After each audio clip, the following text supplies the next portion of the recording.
Now, the Pope has tried to get down with the kids at a World Youth Day Mass in Panama, urging those in the crowd to spend less time on their phones and more in their communities. So the head of the Catholic Church was joined by about 600,000 pilgrims for the event. Pope Francis appealed to his audience by using words like app, influencer, and saying life doesn't wait to be downloaded. To feel respected and asked to get involved is greater than simply being online. Life is not a salvation up in the cloud and waiting to be downloaded, in an app to be discovered, or a technique of mental self-improvement. Still less is it a tutorial for finding out the latest news.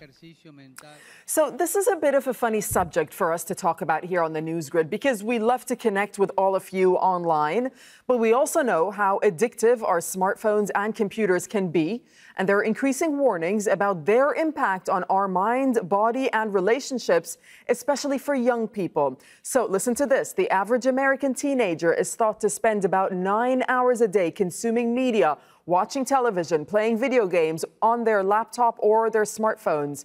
And a study by the National Institutes of Health in the U.S. found that kids who spend more than 2 hours a day on screens get lower scores on thinking and language tests. Well, using social media can also lead to an increase in loneliness, depression, and suicide, especially among young women.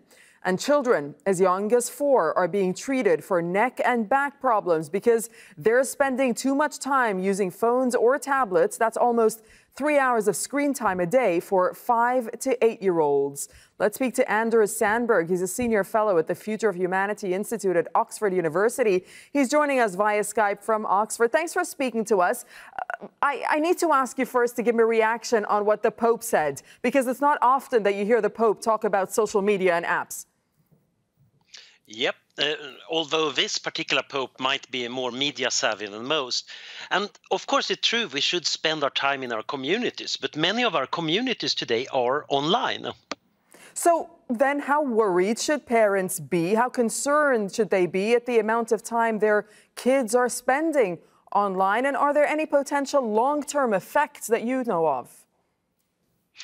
So scientists have been trying to detect whether there are actually any ill effects of being online. And there is a lot of studies, many that produce good headlines. But when you put them together, excuse me, the evidence is actually surprisingly weak.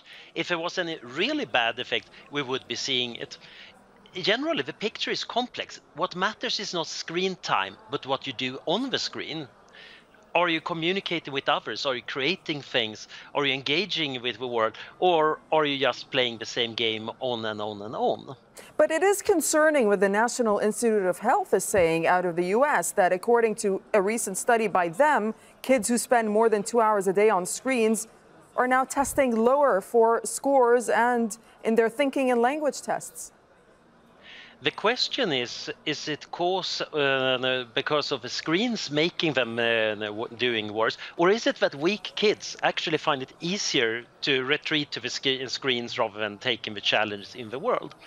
I think parents really have a duty to engage with the kids in the usage of modern media, talk to them, see what they're doing, maybe participate, rather than saying, oh, you're not supposed to be using the screens. And what do you make of the fact that Google recently did publicly acknowledge that the phones and apps that are being designed are designed specifically to capture and keep kids' attention? So that automatically forces a child to stay on their app for many hours. The problem is that all of our civilization is based on that. Our cooks are trying to make the most delicious food possible, so we tend to eat too much. Any novelist is trying to make a book that's hard to put down. So yes, we do have an addiction problem, but it's not just because of phones and apps. So I think we need to learn how to actually control our use of media and technologies.